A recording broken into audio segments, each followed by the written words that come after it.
Ah, dear. A lot of what we've just discussed, a lot of what we've been doing is build around forgiveness and grace. And I want to show you how that works. Because a lot of people say, how can I forgive some of the things that have been done to us? Well, you can. You're not meant to forget that. Because when we forget history, we're doomed to repeat it. But at some level, if we can't find grace and forgiveness, we hold in our hearts something that chews us up. And the person who hurt us to drag us down that road still has control over us, and they don't deserve to have it, do they? So I want to tell you a story while she's sitting here. When I met Michelle on the aeroplane, she was a very formidable lady.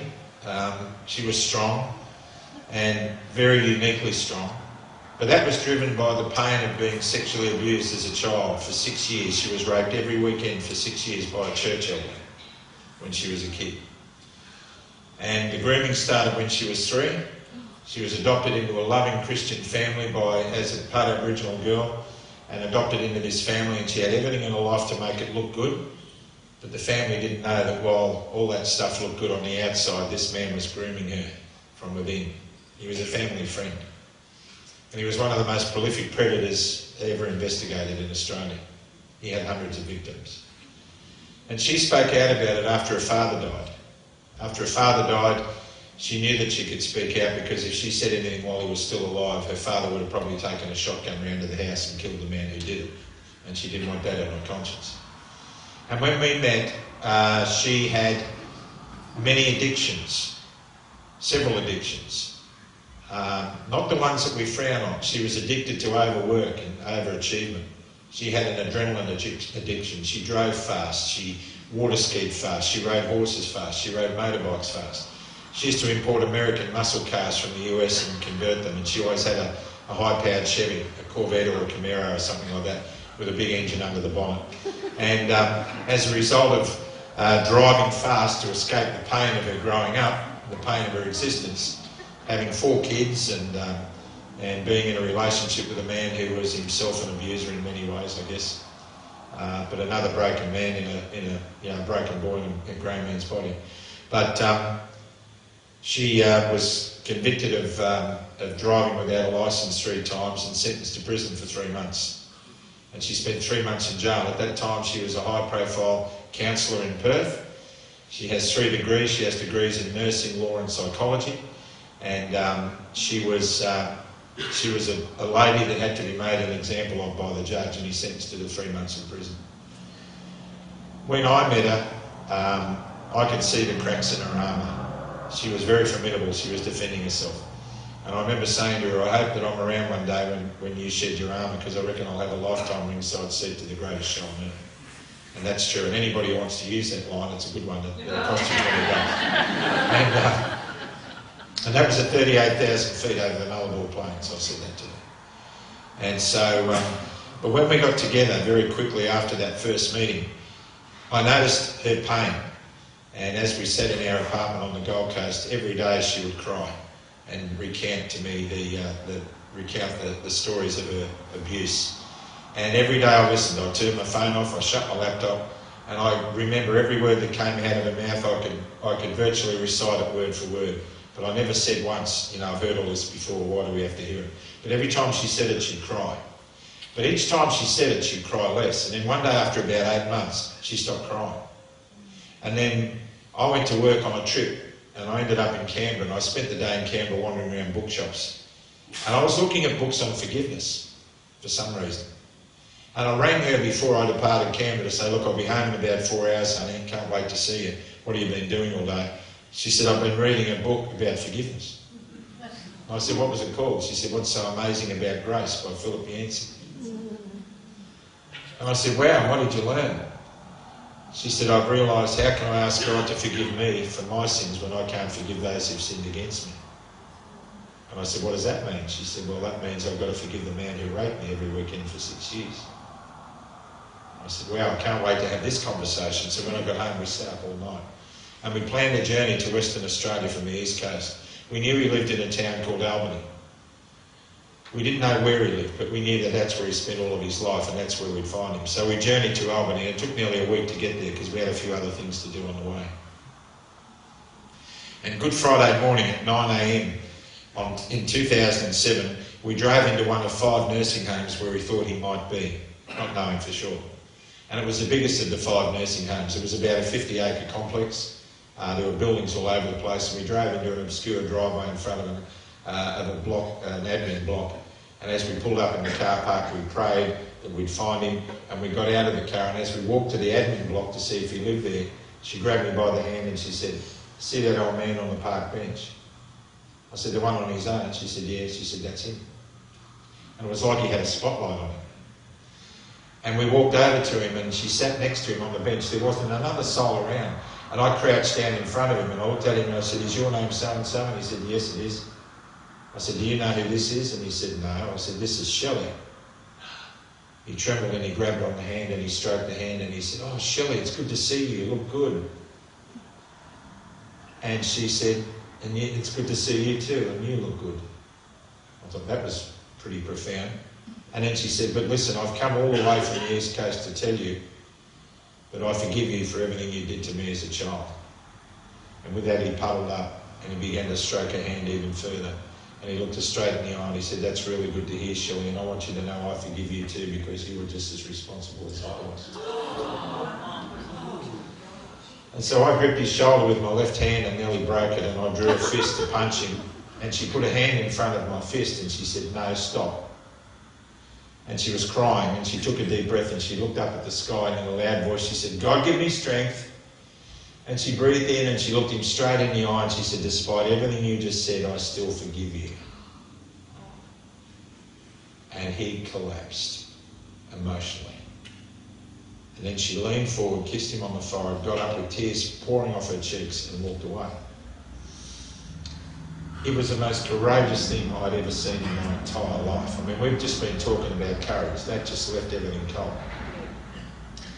And as I looked at him, I saw in his emotional wreckness, I saw some kind of darkness leave the man. Not physically, in my mind.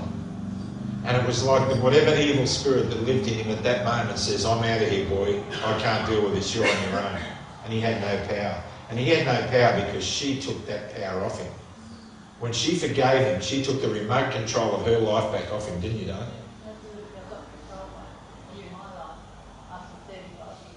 And she was free. And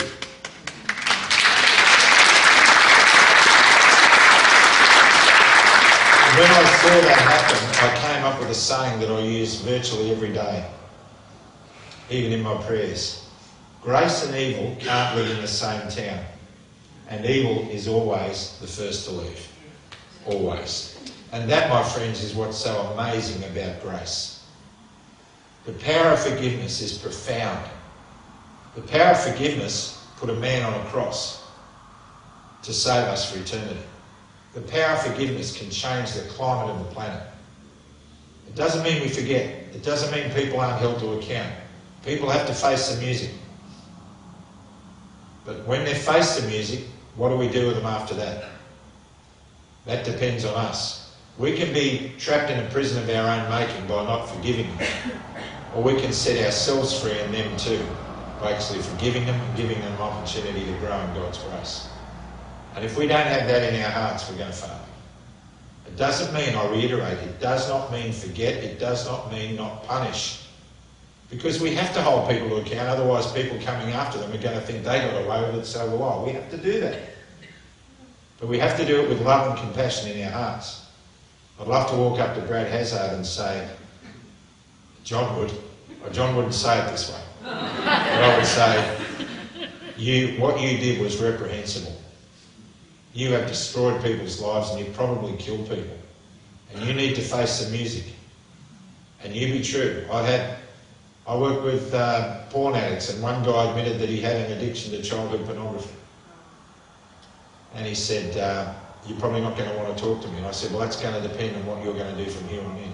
If you're prepared to take all your devices to the police and confess now and be investigated, I'll stand with you 100%. But if you're not, I'm going to walk away." Within 5 minutes, he'd gone to the police station and handed himself in. And that man is in a much better place.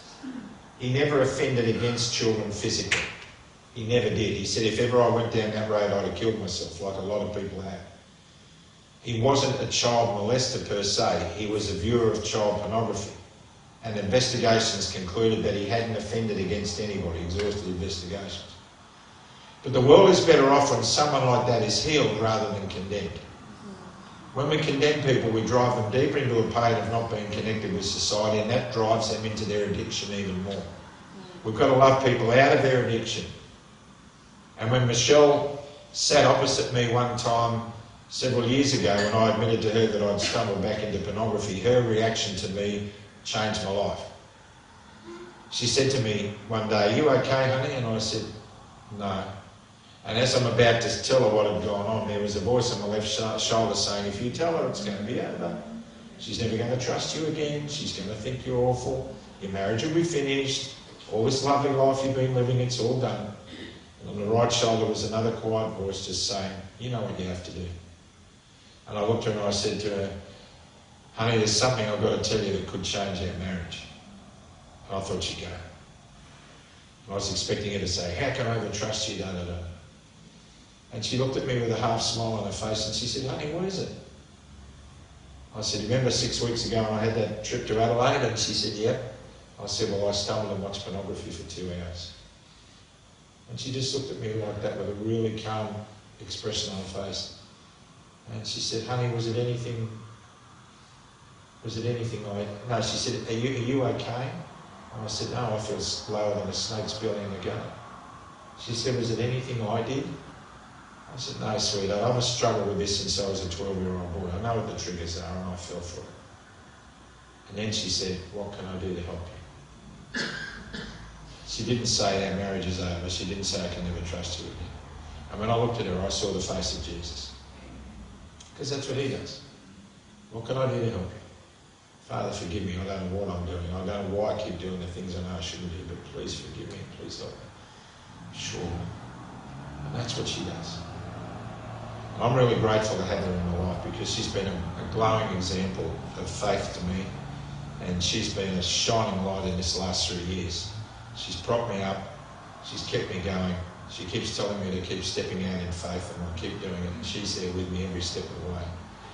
And I just want you to know that that's the kind of faith and forgiveness that'll change our world. So, yeah.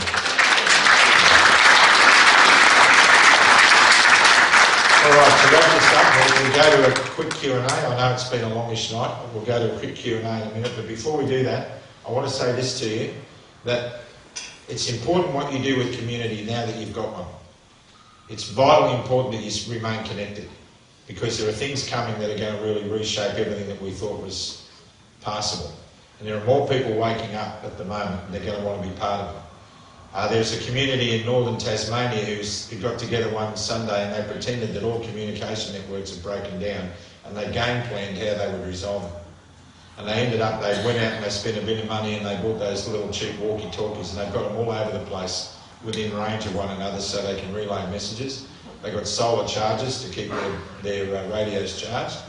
They've organised people to go and visit people who don't have radios or are out of range, so there'll be somebody walking or doing whatever. And they game planned it, just like the New World Order game plan how they're going to control us. They've worked out who grows tomatoes, who bakes bread, who's good at educating kids, who's good at natural health, and they're building a community, a village, right, like the one I talked about earlier. And it's vitally important that you have communications that are set up on hard copy, not digital. So you need to have a directory. Somebody needs to coordinate you. You need to form groups and coordinate yourselves and keep contact with one another. Keep checking on one another. And don't forget, when you see each other in the street, stop and say, "How are you?" And if someone says fine, say no, fine's a weather forecast. I want to know how you really are. Okay? And live in a community like that, and you can really bring some massive change. And not only that, it'll make you feel really good. Because when you're that level with people who are all on the same page, you don't feel alone anymore. And when you feel like you're part of a village, you know you'll be okay. That's why it's important to fill in That's why it's important to fill in the email and phone contacts. And we'll have it for club rubbery reasons, whatever. but we'll hand it over to someone within this community so you can have a knowledge of your community, the people within your communities. So please, if you feel free, please fill in the details so this local community can keep in contact with each other, because we must stand together as communities and be able to withstand what's coming, because bad things are coming. It's going to get harder and harder. So we have to have the local butcher, baker, candlestick maker, veggie garden, hairdresser, nurse, you know, whatever, we've educated, we've got to have that within our community so we can keep going as a communities when the government gets tough over all of us. The other thing that's just started recently, about a year ago in Coffs Harbour, we had a meeting of 400 people like this, and at the end in the Q&A somebody said, what can we do in our community? And one of the suggestions I made was go to the local council meetings. Turn up at every local council meeting. Don't go there all prepped up with placards and banners and T-shirts and all that. Go normally dressed, go calmly, quietly, obey the rules of the meeting, sit there, and you'll scare the daylights out of them. Now recently when Coffs Harbour was going to go to 15-minute cities, 400 people turned up. And they called the cops. Now they were all people just like you. They looked very normal and they were very calm, and they were all there for the council meeting, which was advertised. But the council weren't expecting anyone there because they never have anyone there. And so when they fronted up, the police turned up. And everyone said, what are you guys here for? Oh, we're here to make sure you guys are orderly. We're not going to do anything, we're just here to participate in our council. And they eventually let them in after an hour and a half. And when they got into the council chambers, the mayor actually said over the microphone from his mayoral chair, why are you all here? And they said, we're just here to keep an eye on you. And it caused a ruckus. Now they've got a ticketing system at the council, and you've got to apply for a ticket to come to the council chamber meetings, and they're packed houses. Port Macquarie did something similar, and they got the council to drop all the mandates on staff. And there are other councils around the country where this is happening. We should, while it'd be nice to change the country from the top down, we've got to do it from the grassroots up. And the best way is local government. Why? Because the people that are elected into your local government, they go to the same shops, the same schools, the same churches. They walk the same streets as you do. They run into you. And they're more accountable to you than the politicians in Canberra who are faceless. So really get involved in local government, because this is where the action really is. This is where we turn it around.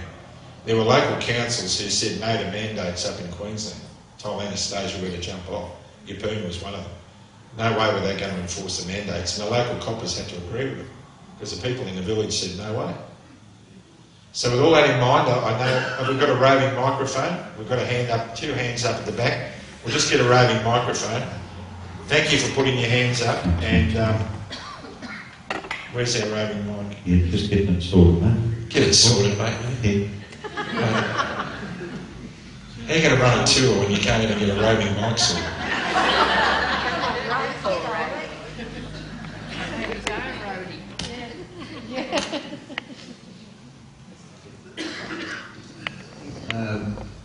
I don't have a question, Graham, but I just want to make a statement. This is one of the best couple of hours I've spent for a very long time. Thank you. Thank you very much.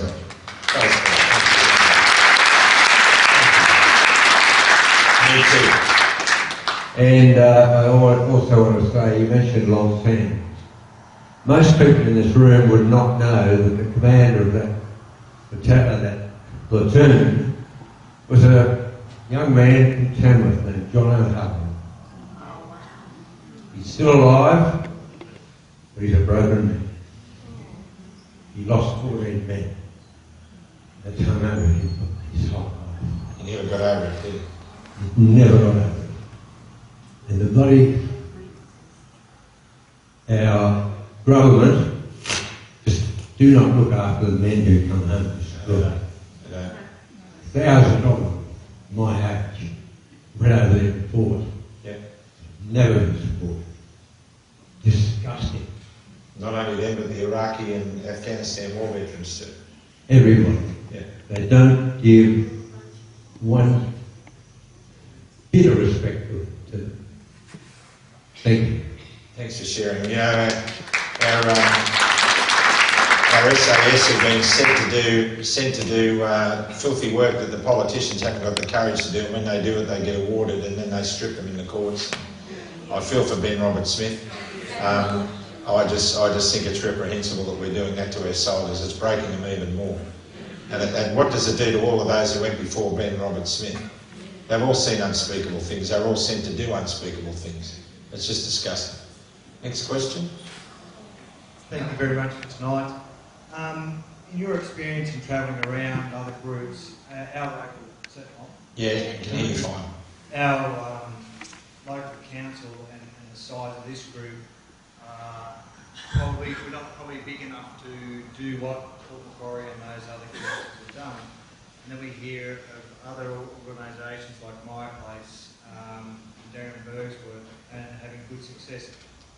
How have you seen in those situations, you know, for a council area, what do we give,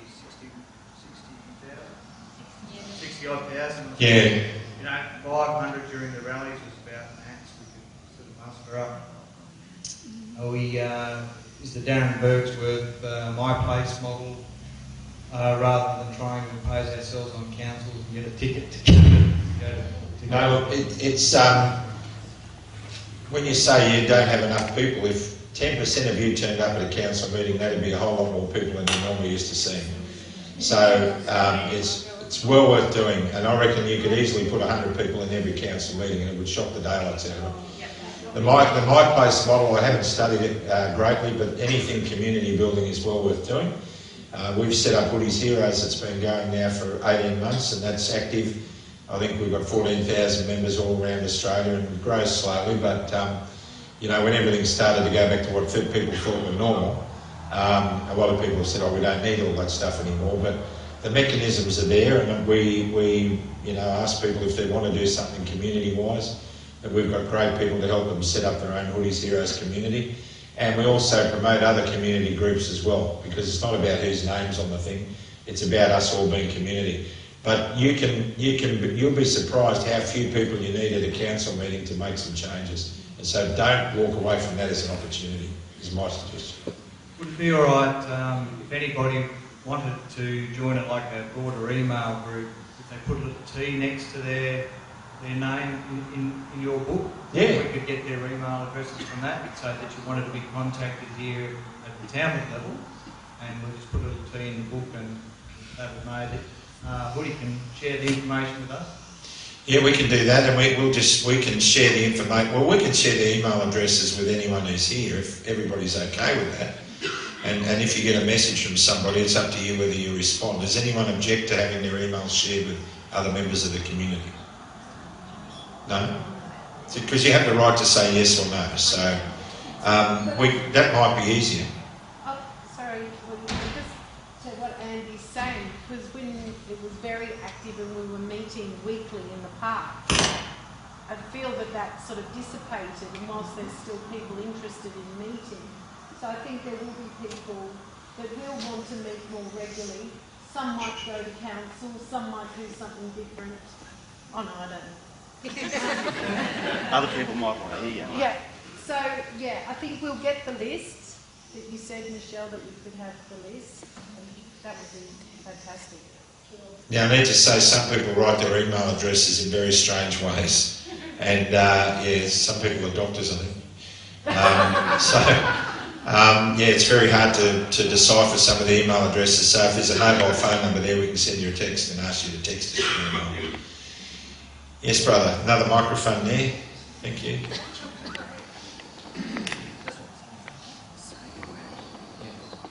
Just wanted to say, any dead fish can flow downstream, right? It takes a live kicking salmon to go against the stream. And when Jesus was here on earth, he was a radical. Because what he did, he said the golden rule: do unto others as you would want them to do unto you.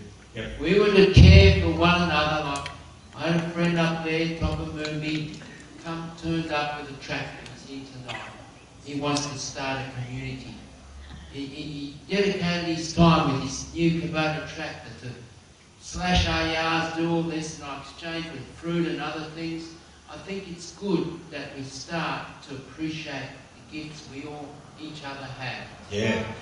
If we take that golden rule into perspective as Jesus would do it, it's going to go a long way, Woody.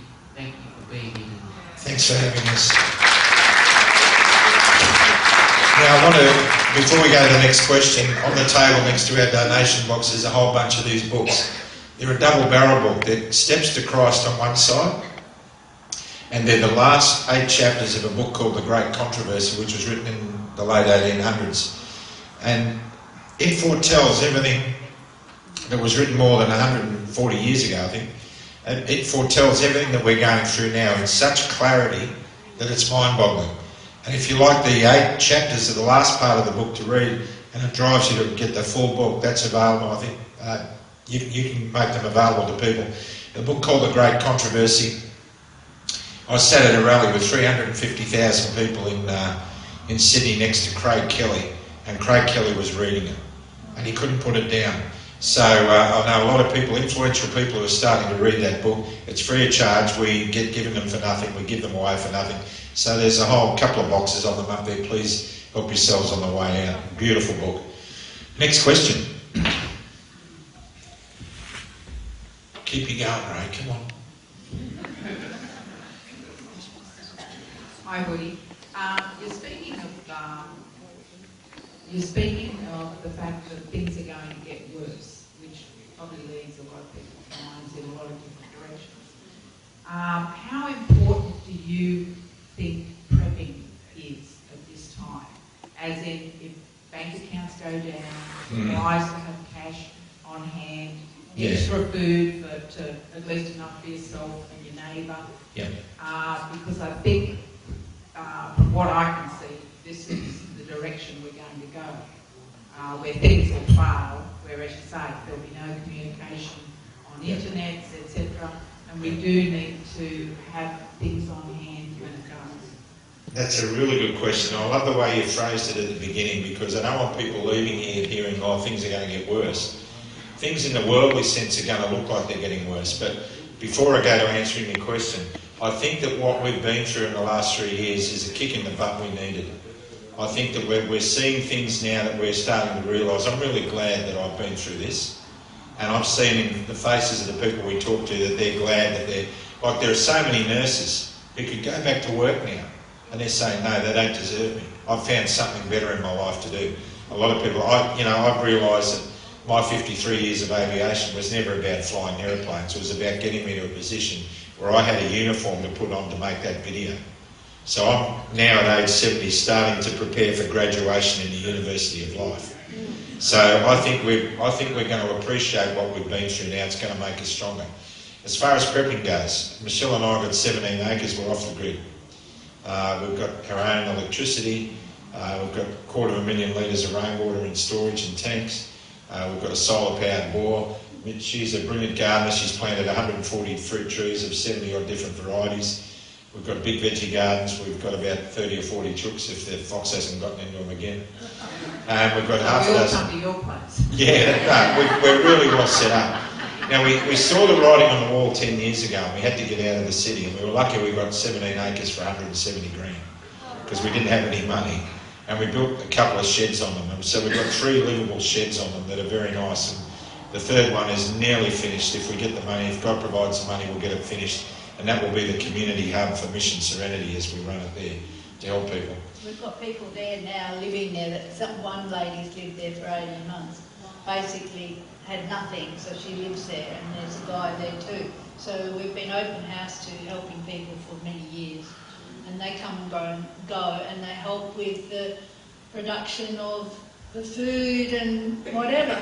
So we have to work as communities with that in mind, that we're all loving each other enough by helping out to provide what's needed for the community. So we grow enough food to probably feed 50 people if we had time at home to really make the garden flourish, and we've been neglecting it because we're touring. And we're not doing it because we're greedy, because we can foresee a time. And we've got big verandas around our sheds, and that we can easily cordon those off into rooms with fridge panels and give accommodation for people. We're putting in extra septic so we can do all that sort of thing. Prepping. Somebody once gave us a small parcel of silver bullion as a gift. That's the only bullion I've got, because we don't have any money to buy any. We turned any money we did have into infrastructure, because I've got a friend who's got $5 million in his super account and he's worried sick every night he can't sleep, because he might wake up one day and it'll all be gone. Well, any money we had we turned into water tanks, solar panels. I've got a big diesel tank storage. I get diesel a lot cheaper. I'm a licensed firearm owner. I've got a 410, an air rifle and a 22, which will hold off the Chinese army when they come. Now, because I'm a Christian who is anti-vax, who's non-vaxxed, I'm a Christian who's non-vaxxed, I'm speaking out against the government, I've got a firearms licence, and I'm off-grid, I'm a domestic terrorist. Malcolm Roberts has confirmed that I've been labelled a domestic terrorist by ASIO. The Australian Signals Directorate are monitoring everything we do on Club Grubbery. Their footprints are all over it, our IT guys been able to see it, and every now and then we just say to all you guys from the Australian Signals Directorate, we try and make this entertaining for you, because it must be really boring.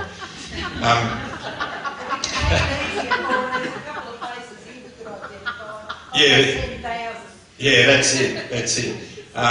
But look, what I say to people when they say, how much prepping do you do? We've got enough food that if they locked us down for 2 years, we'd be fine, and we'd keep growing our own, as long as they don't take all that off us. But as far as prepping goes, for me the preparation is spiritual and eternal. Jesus will provide. Jesus will give us everything we need when the time comes and it gets too tough for us to provide it ourselves. Until he comes, he'll have us covered. Yeah, that's right. So I've said to prepping groups that I've spoken to, I haven't got all the stuff you guys have got, but I tell you, if you don't know Jesus, you're toast. So I'm trying to lead people. I suppose I'm a reluctant evangelist. I say reluctant because I've never seen myself in this light. I mean, I was an atheist 18 years ago. But what keeps me calm and collected through things is faith in Christ. Like when the contract was put in my life in Canberra, and they said that I couldn't go into the crowd, because when Michelle and I go to a rally, it's not about the 15 minutes on the microphone. It's about the 4 hours we spend in the crowd praying with people who are queuing up. And we have prayed with thousands of atheists who say, can you please pray for me? And that says a lot about where people see things are going. And so in Canberra, we were planning to do that. They were planning a mass baptism in Canberra. And I couldn't do that because of the death threat, because the police said you are not allowed to go off the stage. Once you finish talking, we're going to whisk you away in the car. And that's what happened. There were 24, I think, plainclothes police officers in the crowd that were there to keep an eye. There was a couple of dozen bikies who Christian Mac, Big Mac, had trained in weightlifting and boxing. And they were there in ordinary clothing. They were mixed amongst the crowd watching us, and the soldiers from Iraq and Afghanistan, the veterans, and the firefighters, the Australian Firefighters Alliance. I felt very well protected. But as Michelle and I sat on the back of the stage for the whole day on that big rally on the 12th, while everyone was getting toasted out in the crowd, I was sitting there thinking, what am I going to do if I step up to the microphone and someone has a shot at me? Because it was a very real threat. And I prayed about it, and when it was my turn to go up and speak, I had a very clear plan. If I saw a gun levelled at me from in the crowd, I was going to stand and stare at the person with the gun and point at them and dare them to pull the trigger. And I felt so much peace in that, and that can only come from God. And I thank God for the peace He gave me in my faith to be able to do that. And a lot of people knew that I did that, and a lot of the people who were there to protect me were so filled with admiration for the Holy Spirit that would happen. Not for me, but for the Holy Spirit that made it happen. That a lot of them have converted to faith. So these things are happening in these dark times in our world at the moment, because we need to understand what's going on. It's a battle between good and evil. So as far as prepping goes, most of my prepping time is spent spiritual. Does that help? Well, I think you've actually answered it. You have actually reiterated demonstrated that prepping is something to consider. Yeah. Because you've definitely got yourself prepped. Yeah, we have. And I also think that, yes, we need to listen to the inner voice that will tell us what to do and when to do it. And Absolutely. God's speak. Absolutely. Absolutely. Beautiful summing up. Thank you. Thank you for the question. Oh, a few hands.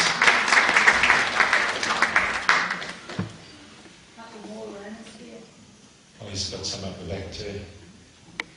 Hi, Woody, how you going? Really good, though. Thank you so much for coming tonight. I'm a little bit nervous. I just want to say thank you for sharing and talking about things that nobody's talking about, like how we don't support men enough and the model of family that God's given us. I just want to say also thank you for reminding us of the power of God to change people's lives. And I just want to encourage the Christians in the room, let's not fall asleep. Let's get up every day and know we believe in a radical Saviour. Let's say, God, how can I love people, broken people, radically today? Give me an opportunity. Because we are going to see so much of that. And we need to open our arms, like Jesus said. Amen. And stop being judges, stop being religious, but actually having the love for Christ for people. Let's get passionate about it. Stop being religious. That's the key. Beautiful. You know, Elizabeth Hart, you all know Elizabeth Hart. She's a brilliant fighter. Elizabeth Hart has been on the program with Clark Rubbery, and she always rolled her eyes every time I prayed at the end. And I used to, after we stopped recording, I'd say, you don't like the prayers, do you? She said, I'm not into it. And one day I did a program with her and I said, you still don't like the prayers? She said, well, actually, she said, a lot of people have been sending me psalms and I found great comfort in them. And I said, what about the prayers? She said, I'm actually starting to enjoy them. And I said, well, I'm coming through Adelaide at the end of the year, Elizabeth. I think I might baptise you. And she said, you never know. So, I mean, I don't know. People are warming. When you've lost faith in everything else, what else have you got? And when you know that it's either light or dark, when if you can't make a decision between either one, you've made a decision for dark. Because all it takes for sin and evil to thrive is for people of good character to do nothing. Yeah. Who's got that? There's a lady here. Yeah. Yeah, there's a lady there, yeah. If I may say so, most of us here are of very mature age. Yeah. We may not last through this dark and light war. The next generation has to start doing something about it too. How do we encourage that? That is a big question, and it's a powerful question. And I lie awake at night sometimes wondering. But I realise that I take some responsibility for that because I believe a lot of the youth today are there because we let them down. And I think we've got to recognise that we had it too cushy, too easy for too long. And we've allowed them to lull themselves into a sense of insecurity. And a lot of us haven't known how to meet each other's emotional needs, and our kids haven't had their emotional needs met. A lot of our kids don't feel loved in their families because of that, and it's very simple. And everything's about self, as Michelle said. And one book we'd recommend for everybody to look at is The 5 Love Languages by Gary Chapman. We use it in our marriage weekends, and it's profoundly good. And we've got to keep each other's love tanks full. We've got to let the kids know that we're out there doing it for them. More of them are waking up. Like when we do the men's call, we've had kids, boys as young as 9, be the first to come up and stand.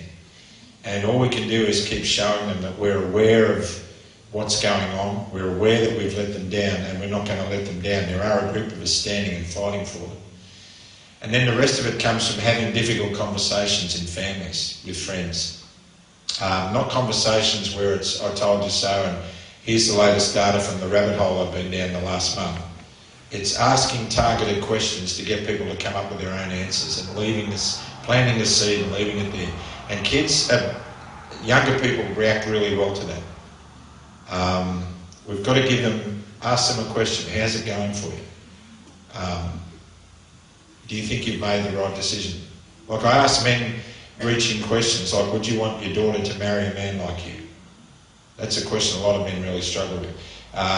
What do you want your kids to say about you at your funeral? So quite often if you're sitting amongst a group of young people, just asking a profoundly targeted question that gets them to think of something else other than themselves is a really good idea.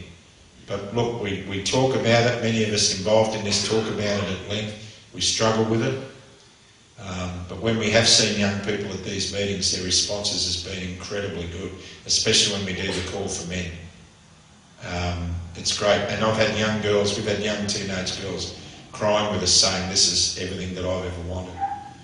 So we've got opportunities, we've just got to capitalise on them. But other than that, I don't have a very solid answer for you. Do you, Hone? No. Thanks for the question. That'll keep me awake for a couple of hours tonight. Sorry? He's got the answer. He's got the answers, he does. Rome, this has been, Michelle, this has been a wonderful night. When you hear the words, things are really going to get worse and we really have to prepare for it. I think one of the things that happens is people then become very fearful about the future, and fear is something that is going to destroy us all unless we have faith in Christ, and He's the one that casts out fear. And the scriptures tell us that you know, God is our rock, He's our fortress, He's our deliverer. And so He's the one that we need to trust. I don't think it means that we don't do anything, obviously, and we still fight for what we need to fight for. We need to still speak in the truth, but we need to concentrate on not becoming so fearful that we're so debilitated we can't do anything. And I think that's what fear can do. It can just bind us up. And the other thing I want to say, my topic was in 5 major battles in France. And so you talk to Love tears. He came home, he committed suicide.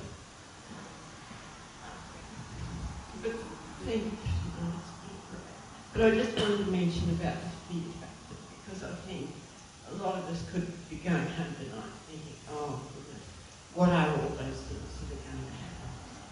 And I don't think we know half of them. But God has promised to keep us to the end. We've got to hang on to that. Thanks, Faye. Yeah, thank you. Look, I said earlier, fear is false evidence appearing real. The things we're talking about that are going to happen are things like central bank digital currencies, social credit system, carbon credit system, 15-minute cities, that climate change. The international health regulation is the most sinister of all. If we don't get that sorted by May next year, it'll be laid down, and Ted Ross will be the new governor of Australia whenever there's a pandemic, and you wouldn't want him anywhere near. Now, these things can create a fear of the future, but they can also inspire people to do something profoundly good. Now, I think the thing that we need to fear, the thing that we need to dread more than fear is ignorance. And burying our heads in the sand doesn't mean that we're not exposed above ground level. So if we know forewarned is forearmed, and when young co-pilots would say to me before they got their commands, can you give me a tip? I said, yeah, always think of the worst thing that could happen and don't let it. Right, so it's really important we think strategically about what could happen and what can I do to alleviate it. The other thing is, when I'm confronted in situations that would normally scare the daylights out of me, I sit on my hands for a minute, and I guess that was part of my training as a pilot. Before you go solving the problem, know what the problem is. And I sit on my hands for a minute and I think to myself, well, this is going to be interesting. Like when I get attacked by somebody, a troll or something, I think, this is interesting. I wonder what I'm going to learn out of this encounter. And so I start thinking of things like that. And what I've learned is, if I love the people who are hating on me, they go away. They stop hating on me because there's no profit in it for them. And so the other thing I found is that when I stuck my head up above the trench when I made that video, I thought, oh no, I'm going to cop it. But what I realised, it was like being catapulted out into no man's land, the place I was afraid to go, and standing there and realising there's no one here. Like, the enemy that I thought was here isn't here. Because the truth is that the dark forces that confront us are not as strong as we think they are, especially when we stand in faith. And Elizabeth Hart said to me in that conversation, when she was talking about her being an atheist, she said, the one thing I've got to say about this whole thing, the Christians are the ones who are fighting the hardest. And she said, I found that really strange. And I said to her, well, that's because they know what's going on. And they have a faith that gives them strength to be able to stand when others don't. And John Martyr said the same thing. I can't believe how easy it is being outside the trench. You know, there's a bit of a skirmish here and there, but mostly people stay out of our way. So often the things we're afraid of don't really exist, but up in here in our minds. And forewarned is forearmed. So we don't need to go home from here thinking, oh man, what am I going to do? Develop a faith is one good thing you can do. Strengthen it if you've got one, and keep it simple. I say to people when they talk about the 10 Commandments, you know, when I baptise somebody, I take them on a little Bible study. They say, 10 Commandments, how can anyone keep that? And I say, well, the first 4 are about loving God, and the last 6 are about loving your neighbour. And Jesus said, you know, when he was asked the question, what are the 2 most important commandments? He said, love the Lord God with everything you've got, and love your neighbour as you love yourself. And then when you do that, you cover all 10 of them. And I say to them, now, if that was a law that requires a punishment, if you break it, then okay, it might be a punitive thing and you might be concerned about it. But what if it's a design law like the law of gravity? What goes up must come down. And what if the 10 Commandments are like 10 sentences in the beginning, in the front page of your manual of your brand new car, that says if you operate this vehicle in accordance with these 10 basic principles, you'll get the best performance out of it. What if the 10 Commandments are like that? And it demystifies it for everybody. It's like, and what if the 10 Commandments are 10 no-go zones in life that will keep your life running on rails? And when people look at it that way, instead of, oh, God's going to punish me if I break it, it changes the perspective of everything.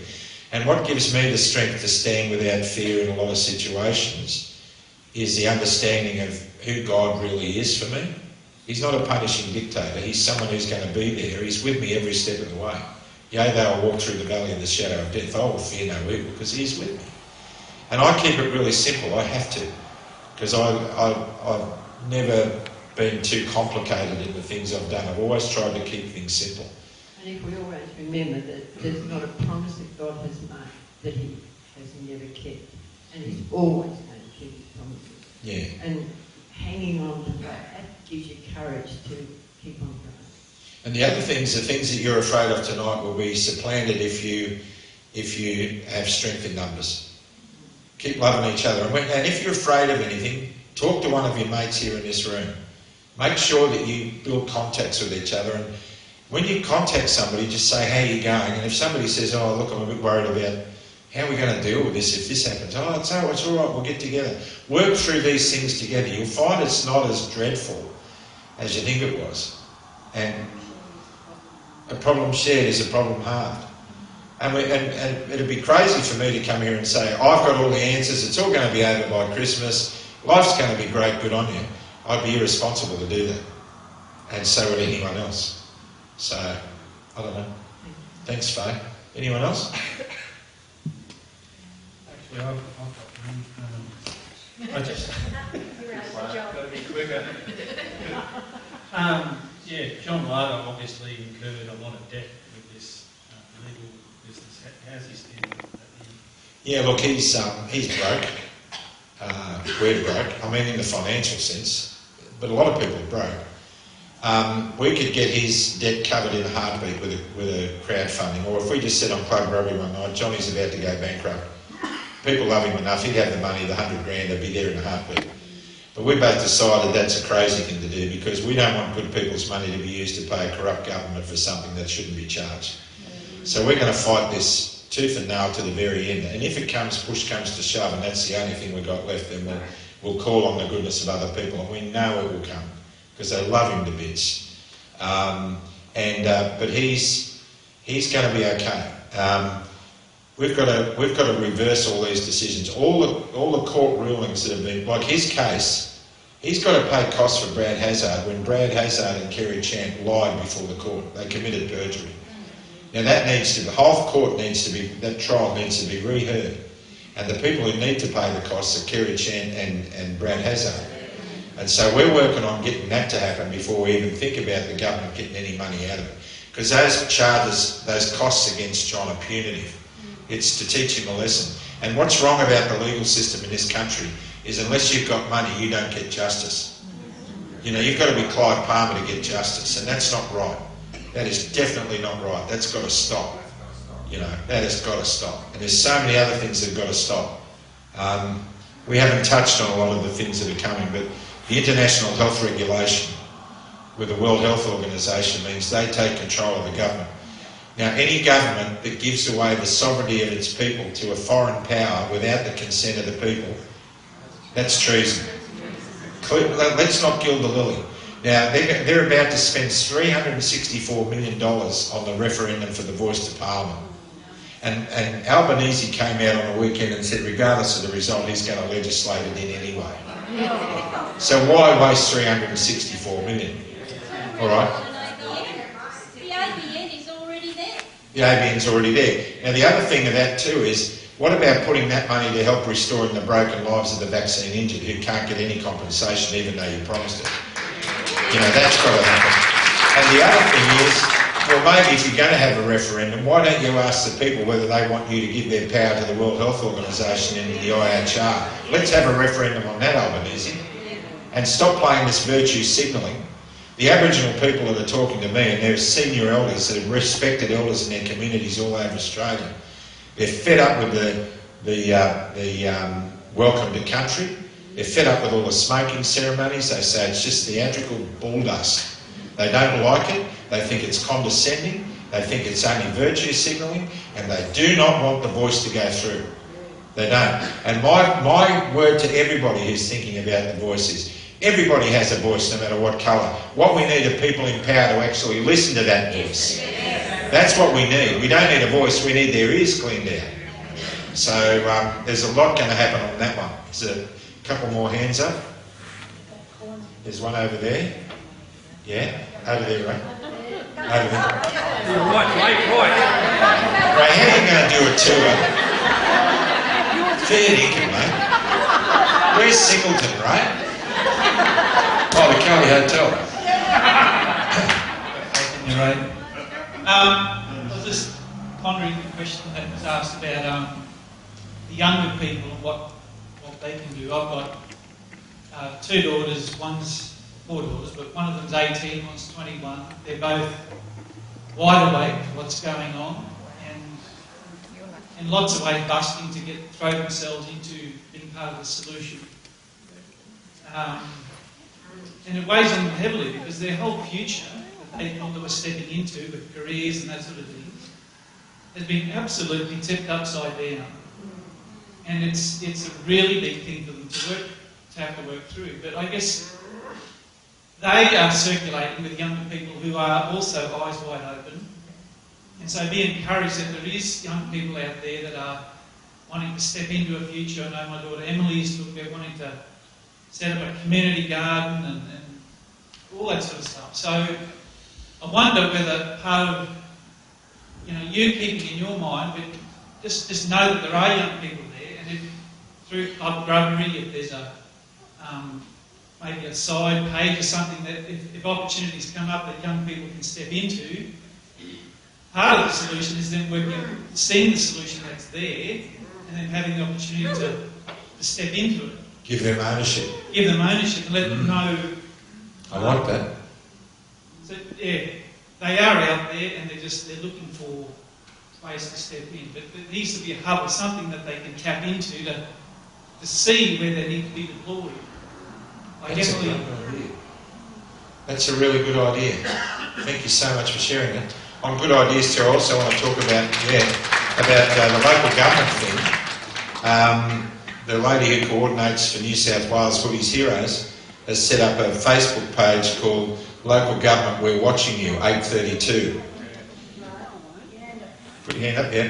And what they're doing is sending out messages to people with hints on how to affect council decisions, and they're sharing information from each other's councils, and it's going gangbusters. So look for that on Facebook. And yes. Thank you for tonight. It's been inspirational. Thank you.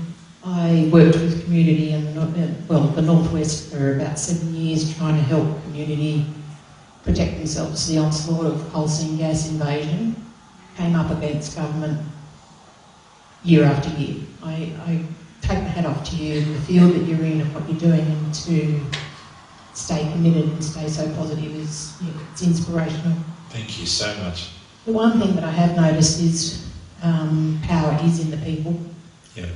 Grassroots is the most important thing. Kids coming forward, definitely one of our most important tools.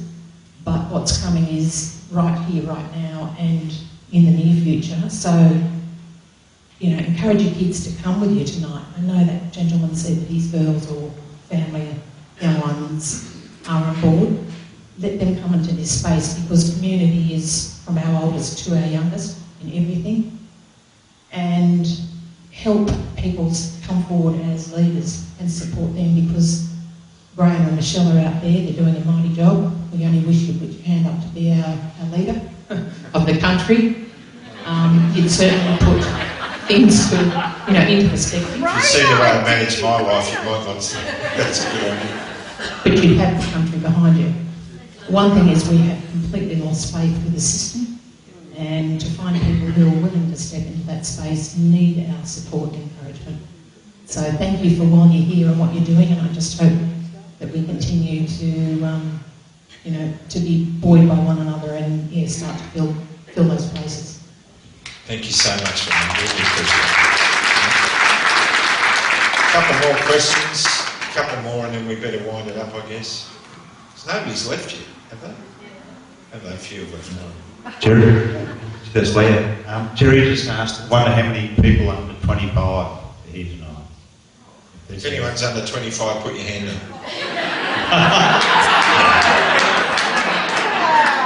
No.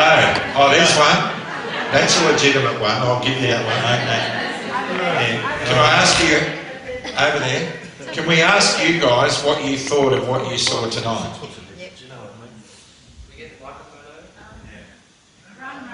Yeah, and can you, and while you're getting a microphone, can you tell us how we can impress more people of your age? There you go. Don't sort of take it too hard.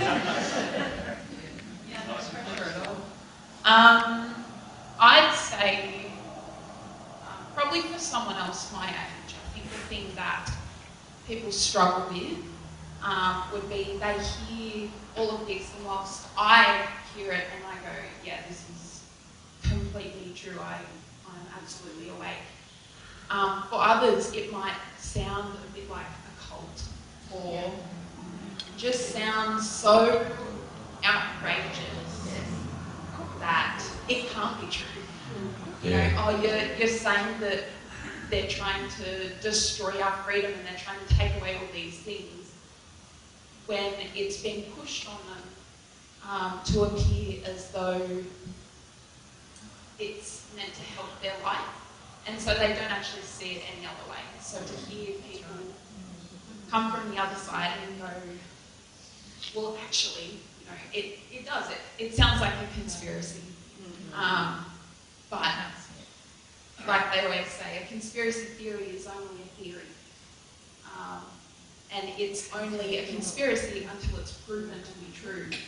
So I'm not sure how to get it across to other young people my age, because I struggle with getting it across to other people my age. But yeah, like you said tonight, keep loving people, keep up with the non-judgment, and I think it actually may make people think, oh, what's different in their life? Why do they seem so content with so little, when I'm here striving to have the entire world and I'm really, really unhappy? Thank you for sharing that. That's beautiful. I want to say this about conspiracy. Conspiracy theory is a theory, but conspiracy, you can be charged with conspiracy to defraud. Conspiracy is actually a plot to deceive or coerce. So a conspiracy on its own is a crime, or it can be a crime, but a theory of a conspiracy is what you were mentioning, I think. So. Lady at the back.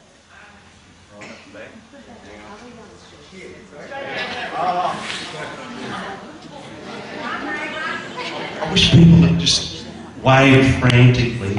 Sorry. They all are, Ray. You blind or something. I've got the wrong pair of glasses. You knew I'd have to say something, right? Thank you, Woody. I think I was one of those 7 million that probably watched your video were very close to its origins. As my father had disowned me and my mother hadn't spoken to me for 6 months, I needed someone a little bit senior to me to help me make sense of everything, so thank you for that. Pleasure. Quite a few of you know here that I've been fairly busy on the freedom front.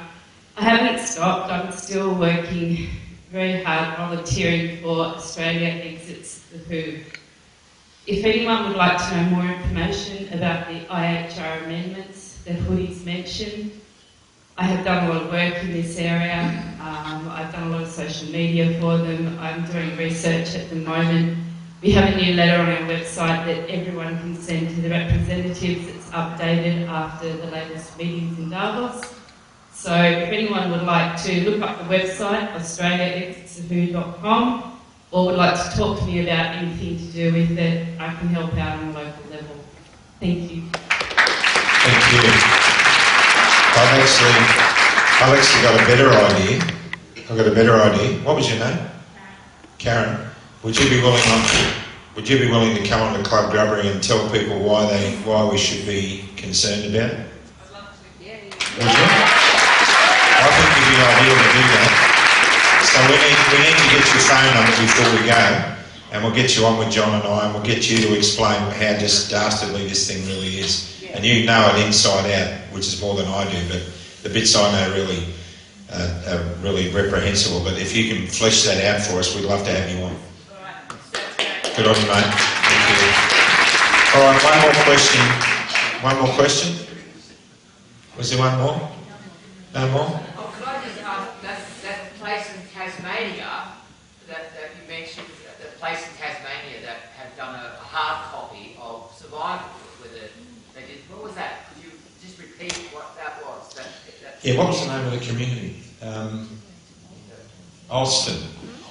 Yeah, it was near, between Burnie and Wynyard. Ulverston, that's it, Ulverston. Beautiful place. They just got Hoodie's Heroes at Ulverston. So anyone on Hoodie's Heroes can contact them and they'll talk about it. They've got a fantastic group. They don't call themselves Hoodie's Heroes, they call themselves the Ulverston Gardening Club, because it doesn't look really weird, you know. But they're really doing all this other stuff and it's been brilliant. So very, very good, very, very good team spirit. And they're excited about everything that's coming because they can't wait to put all this stuff into practice. They've been building community gardens and, you know, and it's fantastic. Even some of the community groups in our local area when we were flourishing, they faded off a bit in recent times, but people were turning up at our Sunday meetings and there would be boxes of vegetables all over and people would just go and help themselves. Everybody's got a realisation of their gifts that God gave them. And so we've found in the last couple of years that people are loving finding their gifts and being able to work in their own talents and gifts and providing for their communities. So that's what's been beautiful about it. All right, well, let's... one more, okay, just one more. Hang on, Ray. Hang on, here's the microphone. Oh, well, I've got a big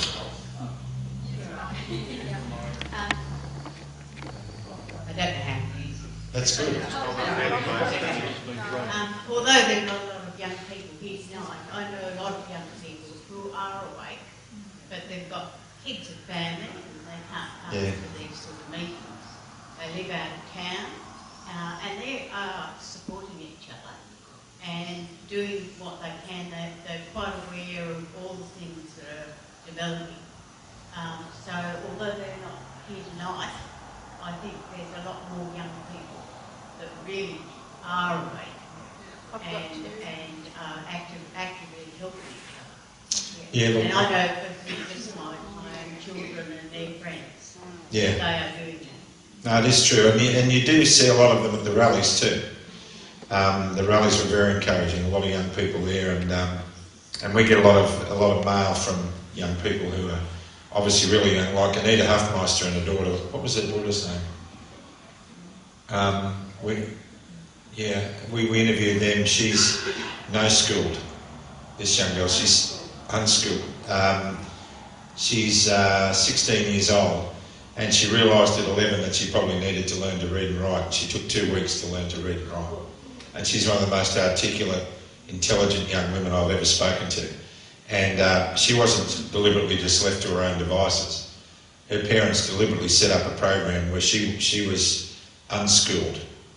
In other words, she learned the things that she needed to learn, and she's very, very open about what's going on in the world. It was really inspiring to interview her, and we need to get her back on because she was an inspiration to a lot of young people. So, yeah, that's it. And make a TikTok video. Yeah, TikTok seems to be the thing, doesn't Well, it? that's what they all watch. So you just have to get some of the young and their socials and your messaging on their platforms, and they'll watch. I need them to help me to do it because I'm hopeless. I'm hopeless. All right, well, look, thank you all. On the table out there is a donation box. Thank you for those of you who are supporting us. There is also the books available, and please make sure that you leave your email address in the register out there for us. And all that's left for us to say is to thank the organisers once again. Thank you so much for all those who brought food. Thanks, Ray, for the tireless work that you did. And stay in the fight, stay out of the trees, and you just couldn't make this stuff up. God bless you all. Thank you for coming. Thank you so much. Can we have 3 cheers for Woody? Hip hip! Hip hip! And the show. Thank you, guys.